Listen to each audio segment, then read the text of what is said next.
Sākumā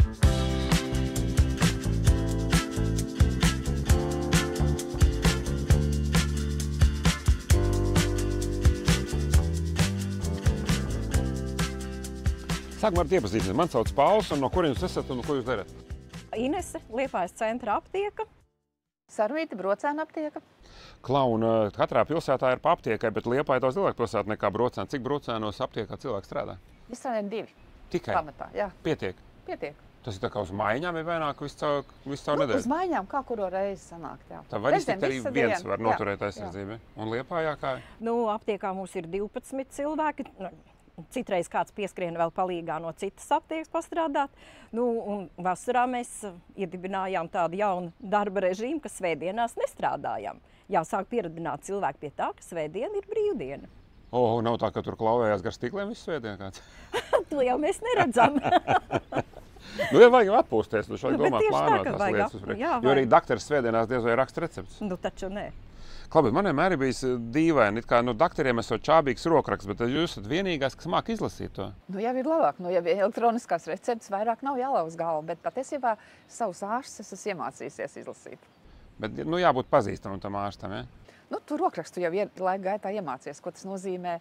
Ja galīgi nevar saprast, tad pajautā tam cilvēkam, kādas problēmas ir. Ko dakteris teica? Jā, kas par tad ar aizdomām, ko viņš saka pret to, kas to rakstīts, var saprast. Ja tā likam, ja dakteri iet piketā, nesprat, ko viņi plakātiem sarakstījuši, nav jēgas no viņiem. Klau, bet cik sen tā aptieka ir Liepājā? Liepājā aptieka, Liepājas centra aptieka ir māja uzcelt 1961. gadā. Un arī pirmais stāvs tika atvēlēts aptiekai, un tā arī vēl šobrīd ir. Nu, maz drusciņi mēs esam samazinājuši telpas, bet tā, minimāli. Tad uz tās pašas āderes tā aptieka atrodas no 61. gada? Jā, tieši tā. Un cik sen tu tur strādā? Es tur strādāju, tas ir grūti pateikt, no 1988. gada. No pagājušā gadsimta. No pagājušā gadsimta, jā. Tas ir ilgi. Un kā tev Sarmīta? Man aptieka ir tā aptiekas māja, pati tur ir bijusi no 1954. gada.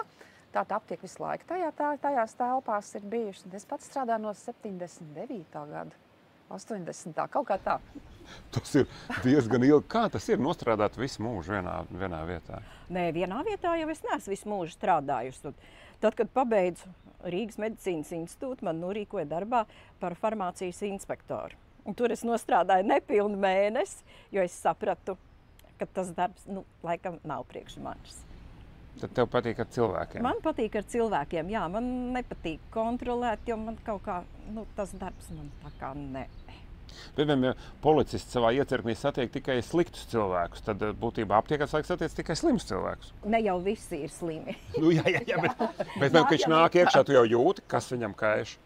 Ja es strādātu katru dienu aiz letes, tad jau mēs tos savus klientus pazītu, un tad mēs arī zinātu, tagad nāk tas un tas cilvēks, viņam vajadzēs tās zāles, tad uzreiz tu izdomā, vai ir tajā atvilknē, vai nav, un kā tad ir, vai mēs varēsim viņu vēlmi apmierināt. Bet Brocēna mazi, tas nozīmē, ka tu zini vispār, kas kaiš visam ciemam, ne? Gandrīz tā varētu teikt. Tu zini, kādas kuram ir problēmas, kādas zāles vajadzēs, kas šoreiz ir un cik tā vesļošanās ir gājusi vai ir uzlabojies. Reizēm ir uz ielas tev pienāk un pasaka paldies, ka tu lūdzu tas sirps man palīdzēja, kaut gan es jau neatceros. Es iedevu vienkārši to, kā es sapratu pēc tam viņas sūdzībām, ko vajadzētu. Tad viņi saka paldies vai ienāk un saka, vai cik labi, ka tu šodien esi. Tā kā vajadzīga arī kaut kāda uzticēšanās. Viņš svešam varbūt pat nesūdzētos par savām kaitēm. Labi, cilvēku tā atvērtība pastāstīt, ka viņam kaut kas kaiš, nav tā kā palielinājusies šais laikā. Cilvēki kautrējās, ka viņi ir slimi. Kautrējās, bet ir arī stāsta. Un ir arī tāda cilvēka kategorija, kas ārstējās pie mātes Gūgles. Tāda kategorija jau arī pastāv. Un ko tiem darīt? Ar tiem ir visgrūtāk, jo viņš ir tik gudrs, viņš ir gudrāks par dakteri, gudrāks par jebkuru farmaceitu. Tad vienkārši viņam jāpaprasa, ko jūs vēlētos.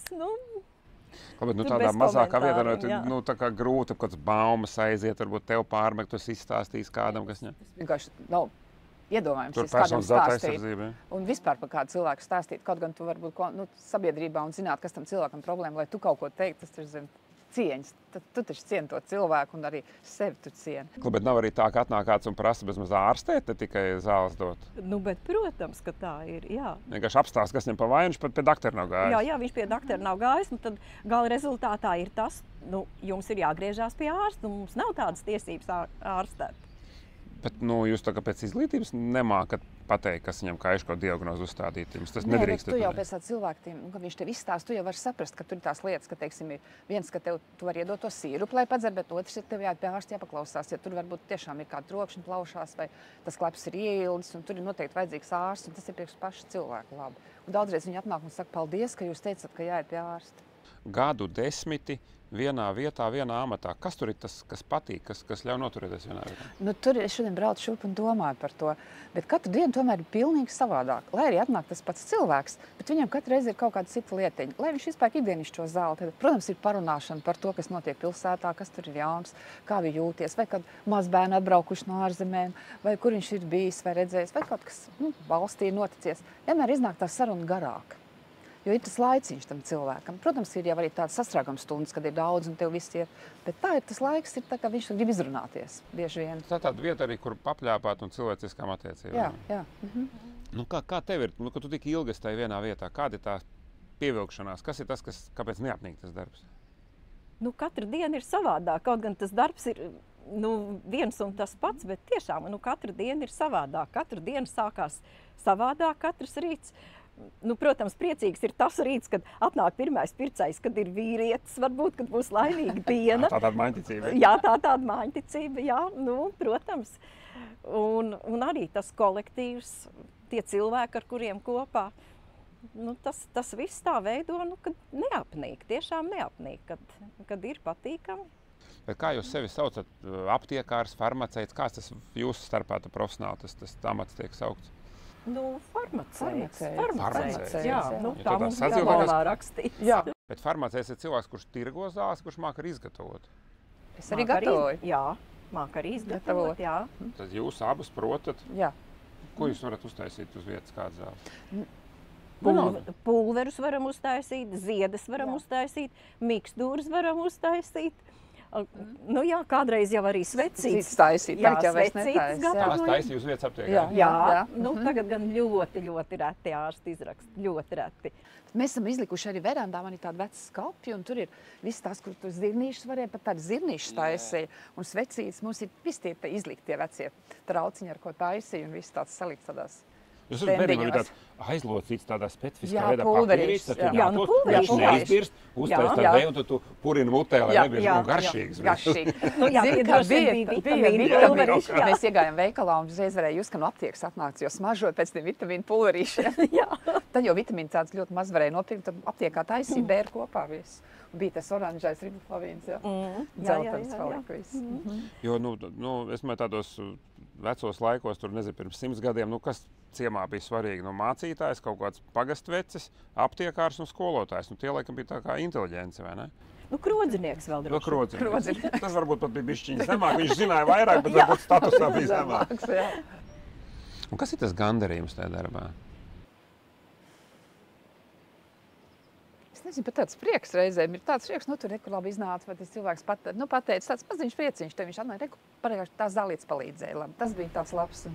Tad arī tā komunikācija, ka cilvēki saka, tam var, teiksim, savu pieredzi, kādu viņš ir kādu ceļojumā bijis, vai viņš tur kādu koncertu, mēs varam pārmainīt savas tās domas. Tas foršs ir tāds. Tu esi saticies ar tiem cilvēkiem. Jums arī vara pār cilvēku. Kā jūs ar to tiekat galā? Mums tieši pār cilvēku. Ja jūs viņam kaut ko iedosiet, neiedosiet, pateiksiet, nepateiksiet, pasmaidīsiet, nepasmaidīsiet, viņš tomēr no jums ir mazliet atkarīgs. Jā, viņš ir atkarīgs, jā, no tā. Un kā to sadzīvot, to sajūtu, jūs mazliet kontrolējat? Man kaut kā gribās teikt, kad ir, jāsasniedz tas viņa līmenis, lai mēs būtu apmēram vienā līmenī, ka tu nedrīkst būt par viņu augstāks vai par viņu zemāks, lai mēs esam tādi vienā līmenī. Viens pret vienu, jā. Ir tā, ka tu gribi viņam tā kā palīdzēt. Tev jābūt tai sajūtai palīdzēt, tā kā paskaidrot, uzlīmēt virsū to, kā lietot tos zāles, vai kur un, tā palīdzēt. Ir tā sajūta, ka tev vajag tā kā palīdzēt, ka tu viņam ieskaidro, lai viņš sajūt, ka tu gribi viņam palīdzēt. Klaunt, bija tas Covid, un tad cilvēki baigi dalījās. Viena likās, ka baigi jābaidās, no otra likās, ka jāballējās un vajag visiem apkamties. Kā tas laiks pagāja aptiekā? Nu, tajā laikā mums bija jāstrādā, staigājām maskās. Pateicoties tam laikam uzlikām aptiekā aizsargstiklus, kas mums vēl ir šobrīd, un tad uz tiem stikliem mēs varam redzēt arī tos sarunu rezultātus uz stikla. Ka tomēr bija jēglīgi stikli. Jā, ļoti liela jēga. Bija, tik tiešām bija, jā, uzreiz bija. Būtībā tos arī vajag atstāt. Jā, mēs arī atstājām to. Tad, kad es sāku strādāt Brocēnu aptiekā, man atsūtīja, var teikt, no studijām, tad tur jau bija stikli. Vecajās mēbelēs bija stikla priekšā, tas stikls ar lodziņu, viss bija. Tur rakstīts kase vai kaut kas tāds, vai jā, zāles vai jā, bija stikla receptes. priekšā, Jā, jā, nu tos jā, tad noņēma, bet tagad mēs tās mēbeles atjaunojām, tā kā atjaunojām viņas, un tad tagad arī uzlikt tie stikli ir. Bet, ja var teikt par to Covid, tad tas sajūta bija tāda, visi sēž mājās, visi sabijušies, tev jāiet uz fronti, pirmās līnijās, visi nāk šeit, tev jāiet, tu neko nevar darīt. Un kad uzliek to aizsargstīklu, tad iestājās tāds, maska un viss, es vienkārši daru savu darbu. Tad cilvēki arī pirms 100 gadiem zināja, ka tas aizsargstīkls strādā. Jā, Vecās aptiekā, jā, pat tas vecās strādā. pasta nodaļās tas Jā, bija. visur Lai tas tu bija, redzi, jā. bet priekšā bija. Tad tā ir kaut kāda veca gudrība. Jā, tomēr. tā ir ļoti Tas laba ļoti labs. lieta. Jā. Klauna. Es vienmēr esmu apbrīnojis, ka piemēram, ģimenes ārsts vai kas pie viņa tur nāk, visi šķauda, klepo, kā viņš nesaslimst. Kā jūs tiekat galā to, lai jūs nesaslimstat ar visām tām slimībām, kas atnāca aptiek? Kaut ko profilaks veicat, sportojat, kaut ko darat? Labi, es nodarbojos mazdrusiņu, vigroju, var teikt. Jā. Eju uz nodarbībām vai eju pārgājienos, man patīk iet garie gabali. Tas ir viens, pietiekam daudz ūdeni dzer, vēdina telpas. Kādreiz padzeru kādu tādu uzturu bagātinātāju, kas stiprina tā kā imunitāti. D-vitamīnu tagad nodēļ. To es arī palietoju. Nu, tu ko dari? Nu, es arī kustība, ūdens, labas domas. Pozitīvas emocijas, jā. Jā, Kā tavu pieredze liecina, tas cilvēks, kurš tad palīdz citiem, bet atrodas riska zonā, viņš slimo biežāk par vidējas grupā, ja tomēr turās labāk? nu, es domāju, ka nē, jo... Nē.